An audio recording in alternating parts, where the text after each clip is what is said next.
So, we are left with a dangerously narrow path to financial safety.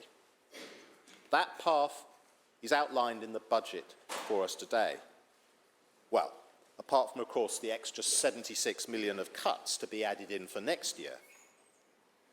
But the next, frankly scary question is, can they deliver? As the Centre for Governance and Scrutiny has said, this council is good on strategies and disastrously bad at delivery. So it is essential that everything possible is done to keep on this narrow path. And blaming others massively increases the risk of failure, of falling off the path. Accepting responsibility is the first step to getting everyone behind the changes that need to be made.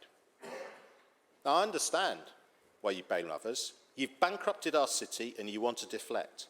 But in distracting from your failures, and particularly the severity of those failures, and I note there was nothing in Councillor Cotton's speech about the failure of budget management, which is actually the initial cause of the Section 114 notice, you distract from the efforts to put them right. As things stand, the Liberal Democrats on this council have no confidence that the Labour leadership can keep on the narrow path to financial security. And let's be totally clear what I'm saying here. I'm not saying that I think there's a risk we'll fall off the path, but that without ongoing, tough Commissioner intervention, we would have expected it. We have no confidence whatsoever in your ability to deliver what you propose. The one thing I do have confidence in is that if you fail, you'll have a good story as to why it isn't your fault. It's the fault of others.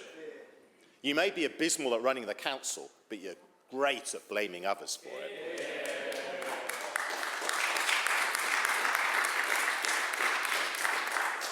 So, we need to do everything we can to keep on track.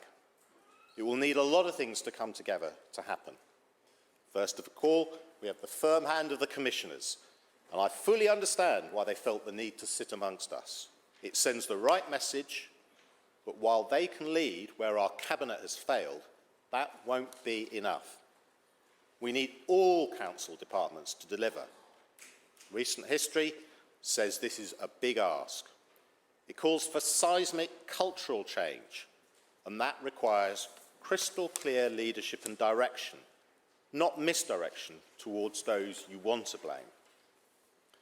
And while we need to value the ideas, and knowledge of our citizens, while we were concerned about the flawed nature of the resident consultation that took place from early December to the 17th of January, it's a terrible sign of how this council continues to work that the results of that consultation have not been made public.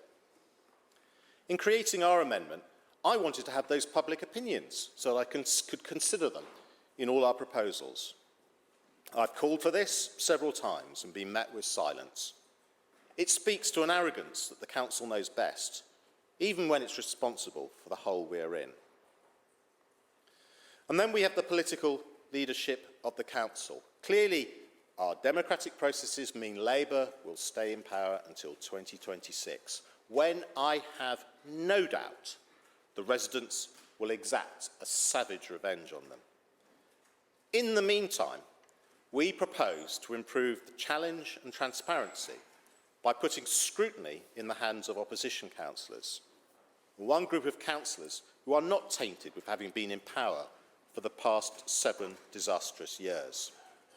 This is the best way to ensure all councillors are playing their role as effectively as they can in the recovery of the council.